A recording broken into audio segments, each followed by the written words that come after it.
मैं सादर अनुरोध कर रही हूँ कि वे आए और उद्बोधन से हमारा मार्ग प्रशस्त करें, हमें आशीर्वाद प्रदान करें।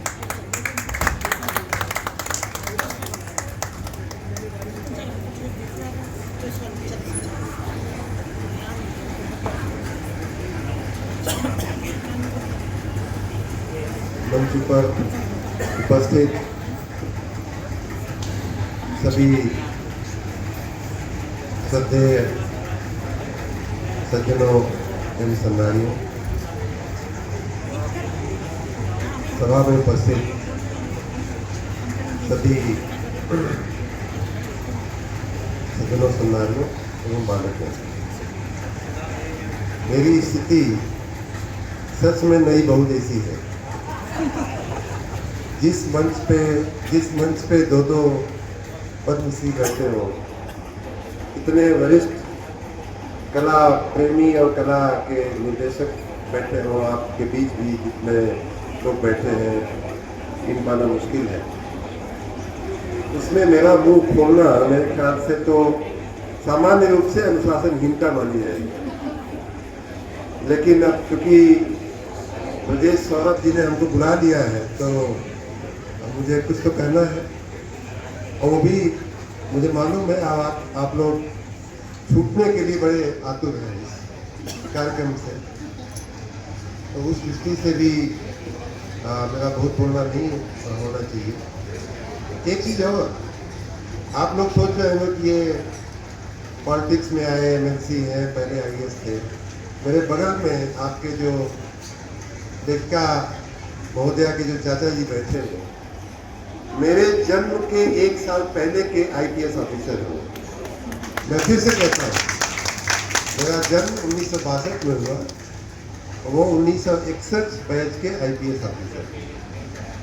तो उस दृष्टि से ही मेरी स्थिति आप समझ सकते हैं कि बोलना कितना न्याय संगत होगा। फिर भी मुझे 1-2 बातें कहने का मन हो रहा है।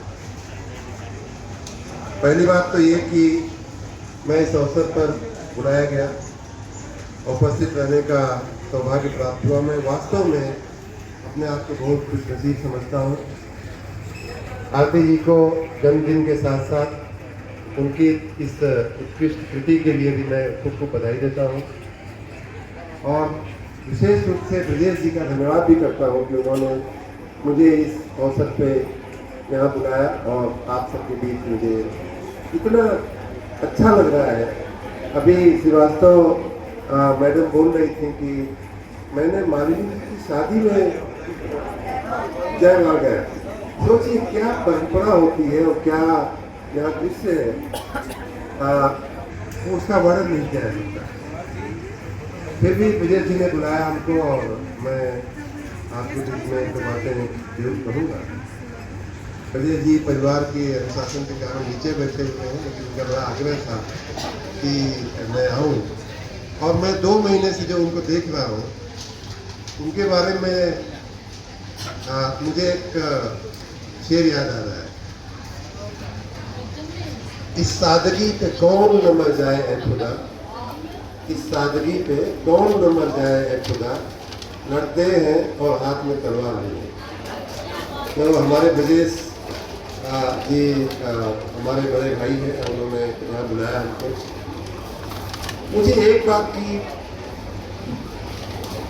जन्मदिन का कार्यक्रम तो मैं बधाई देता हूँ, बड़ा अच्छा लगा, लेकिन एक बात का अफसोस मुझे जरूर हो रहा है। इतना बड़ा ये छोटी सी सभा, लेकिन इसमें कितनी ताकत है भोजपुरी के विकास के लिए। अवधी या भोजपुरी के दीवार पे मैं बाद में थोड़ा आता हूँ, लेकिन भोजपुरी के विकास के लिए ये कार्यक्रम कितना महत्वपूर्ण, कितना सबल कार्यक्रम है, कितना शक्तिशाली कार्यक्रम है। उस हिसाब से मुझे लगता है आरती जी के साथ अन्याय हम लोग कर रहे हैं इस छोटी सी सभा में बैठे। इसका एक बहुत बृहद व्यापक कार्यक्रम होना चाहिए था। ये संदेश जो आरती जी ने अपनी पुस्तक के मार्फत हम लोगों को दिया है, ये ब्रजेश जी और शायद हमारी जिम्मेदारी थी, हमारे जैसे लोगों की, कि हम इसे और व्यापक बड़ा कार्यक्रम करते। हमारी नई पीढ़ी को सच मानिए कि हमारी परंपराएं जो यहाँ, अभी मैडम श्रीवास्तव हमसे बोल रही थी कि मैं 88 वर्ष की हूँ, आप लगता है मुझसे छोटे होंगे। मैं कहा बिल्कुल, मैं 30 साल छोटा हूँ। तो ये बात नई पीढ़ी को ये बातें कैसे जाएंगी, कैसे ट्रांसफर होंगी अगर हम अपने आप को इस तरह से संकुचित करते जाएंगे। तो सच मानिए हम इस विधा के साथ, इस भाषा के साथ, इस शैली के साथ और इतना ही नहीं अपनी संस्कृति के साथ हम शायद अन्याय कर रहे हैं। तो पहली बात तो मेरा ये है कि अब आगे मालिनी जी से विशेष मेरा अनुरोध है, वो शायद इसमें और मदद कर पाएंगी। अभी कल कोई कार्यक्रम में बड़ी बात करी गई थी। इन बातों को आगे बढ़ाना हमारा आपका काम है और हमें इसमें हमें सक्रिय रूप से भाग भी लेना चाहिए और दूसरों को प्रेरित भी करना चाहिए। तो मैं आप जी को पुनः बधाई देता हूँ। जहाँ तक अवधी और भोजपुरी का सवाल है, मैं नहीं मानता, मैंने कहा कि यहाँ इतने बड़े साहित्यकार और विद्वान लोग बैठे हुए हैं, मैं एक नई बहू जैसा ही हूँ, लेकिन फिर भी मुझे जो लगता है वो ये लगता है कि अवधी ने भोजपुरी को अपनाया है। काफ़ी कुछ इसमें आपको भोजपुरी मिलते हैं। आप सुंदरकांड की बात करें तो किस तरह से मैंने थोड़ा बहुत जो पढ़ा है, आप देखिए तुलसीदास जी कैसे इंट्रोड्यूस करते हैं। यूँ कहें कि भोजपुरी को इंट्रोड्यूस कैसे करते हैं, उसका एक उदाहरण देता हूँ। जब सुरसा उनको खाने के लिए मुंह बड़ा करती है तो उनका जो वार्तालाप होता है सुरसा के साथ, उसमें एक शब्द आता है, उसमें एक चौपाई आती है, तब बदन बैठी हो आई सत्य कहो मोई जान दे माई। माई क्या है? माई कहाँ से आया है? माई मेरी समझ से भोजपुरी से आया है। तो कहीं कोई विवाद नहीं है, कहीं कोई दबाव नहीं है। खाली मैं तो यूँ मानता हूँ कि भोजपुरी जब आती है तो अवधी लोग भोग बनती है। हमारे गांव में, हमारे मोहल्ले में, हमारे क्रियाकलापों में सामान्य रूप से जब अवधी बोली जाती है तो उसमें भोजपुरी है, इसलिए अवधी का जो एक्सेप्टेंस है, उसकी जो स्वीकृति है वो बढ़ जाती है। और कितनी मीठी जब माई हम बोल देते हैं। हमारे एक मित्र हैं, जब भी माँ विंध्यवासिनी का फोटो हमको अक्सर दिखते हैं तो माँ नहीं दिखते हैं, माई दिखते हैं। और एक बार उन्होंने यही बातचीत में हमने कहा था कि साहब जब आपने माई कह दिया ना तो उनसे हाथ जोड़ने की आवश्यकता नहीं रहती, उनसे ये भी कहने की आवश्यकता नहीं रहती कि माँ कृपा करो। माई कह दिया तो उसमें कृपा अपने आप अवतरित हो जाती है। तो हनुमान जी जब सुरसा को माई कहते हैं तो माई शब्द वहाँ बहुत सोच विचार के तुलसीदास ने लिखा होगा। वो कहने के बाद कोई सुरसा रही नहीं जाती है, माई बन जाती है। आगे जब तुलसीदास जी पढ़ते हैं, देखिए कैसे औपचारिकताएं बढ़ाते हैं। एक अपनी माँ को माई कहा, फिर जब जानकी के पास पहुंचते हैं और इंट्रोड्यूस करने का वक्त आता है, राम भक्त मैं मातु जानकी सत्य शपथ करुणा निधान। वहां मातु शब्द आता है जो बीच का शब्द हो गया, और वहां आपकी अवधि आती है। जब भोजपुरी को थोड़ा भारी किया जाए, अवधि को हल्का किया जाए, ये इन दोनों की भाषाओं का मेरी समझ से संबंध है। और जब प्रोटोकॉल आता है तब और आगे तुलसीदास की बात को ले जाए, जब प्रोटोकॉल आ जाता है, जब परिचय हो जाता है कि मैं कौन हूँ, माता जी कौन है, तब क्या कहते हैं, अब कितने भयो में माता, वो हमारी आपकी भाषा है वैसा। तो इन तीनों स्टेजेस में हमारी अपनी भाषा, माई को माई कहना, माई को मातु कहना, माँ कहना और फिर माता कहना, ये भाषा का मात्र हमारा आपका एक इवोल्यूशन है। कहीं कोई मेरी समझ से कहीं कोई जुड़ाव नहीं है। तो हम इस विवाद में, ये बड़ा पुराना विषय हो चुका है। मैंने ऐसा सुना है कि बनारस में जब तुलसीदास जी लिखते थे तो वहाँ के यहाँ पंडित जी लोग ज़्यादा वैसे बुरा न माने, लेकिन ऐसा मैंने सुना है कि वहाँ के पंडित जी लोग तुलसीदास पे कान करते थे कि अरे क्या लिखेगा, इसको तो संस्कृत आती नहीं। लेकिन तुलसीदास ने बताया, उनको अवधि भी आई, संस्कृत भी आई, और आज संस्कृत और इसमें कोई बिना भेद किए हम उनकी रचना को पढ़ते हैं, तो हमें इस विवाद में पड़े बिना मुझे जरूर ये लगता है कि हमें मर्यादाओं को अपनी लांघ करके, अपनी इस कोठरी को बढ़ा करके हम अपने व्यापक समाज में भोजपुर कितना बड़ा क्षेत्र, भोजपुरी की बात करें तो कितना बड़ा क्षेत्र, बिहार, पश्चिमी बिहार से आज तो हर जगह बोली जाती है, फिर बॉलीवुड में भी भोजपुरी पहुंच गई है फौजी के साथ। लेकिन अगर हम रीजनल बात करें तो भी बिहार, पश्चिमी बिहार से लेकर पूरा उत्तर प्रदेश, पूर्वी उत्तर प्रदेश, तराई का इलाका, नेपाल तक बोली जाती है, विदेशों तक, कई देश ऐसे हैं जहाँ भोजपुरी का उपयोग होता है। तो हमें, मुझे लगता है कि आरती जी के बारे में सच्ची बधाई और सच्ची उनके प्रति जो प्रशंसा है वो ये होगी कि हम आप सब कमर कसे कि हमें इस अपनी विधा को, अपनी भाषा को बाहर ले जाना चाहिए, हमें लोगों को प्रेरित करना चाहिए इन रचनाओं को, इन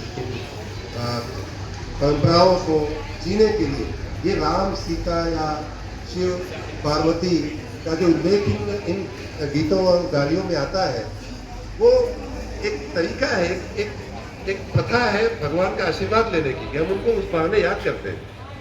ये जो गाली गाने का जो सर बोल रहे थे कि नाम पूछ करके लिखा जाता है, लिस्ट बनाई जाती है गाली देने, और कोई रह जाता है तो लोग बताते हैं कि फलाने रह गए, उनका भी नाम लो। तो ये क्या है, बहू को या दूल्हे को पूरा फैमिली ट्री बनाने का, बताने का ये एक बड़ा अनूठा रास्ता है। तो मैं चाहूँगा कि हम इसमें अपना और योगदान दें, हम लोगों से जो भी हो सकेगा हम इसके लिए अवश्य करेंगे। और मैं स्वयं बहुत इस बात का पक्का मानने वाला व्यक्ति हूँ कि भाषा जो है संस्कृति की बहुत बड़ी वाहक है। हमारी संस्कृत भाषा हो या हमारी स्थानीय भाषाएँ हो, उनसे मैं एक बार कुछ विदेशियों से बात कर रहा था आप लोगों की उसके लिए कि क्यों ये बातें बाहर जानी चाहिए, जो मेरा मुख्य संदेश है क्यों जानी चाहिए, उसका मैं एक और उदाहरण देकर के आपको अपनी बात मैं खत्म करूँ। अपनी भाषाओं में इतनी शक्ति था कि मैं एक बार कुछ विदेशियों से बात कर रहा था। दुनिया की ज़्यादातर भाषाएं हमने देखी और सुनी है, माननीय प्रधानमंत्री जी के साथ रहने का सौभाग्य मिला है, इसलिए हर राज्याध्यक्ष, राष्ट्राध्यक्ष को मिलते हैं तो उन भाषा में हम लोग बातें करते हैं, उनका ट्रांसलेशन सुनने का या तो हिंदी में या अंग्रेजी में मुझे सौभाग्य मिला है। मैंने देखा है कि जितनी संक्षिप्त और जितनी सटीक भाषा अपनी संस्कृत भाषा है, उतनी दुनिया की कोई भाषा नहीं। आप कोई भी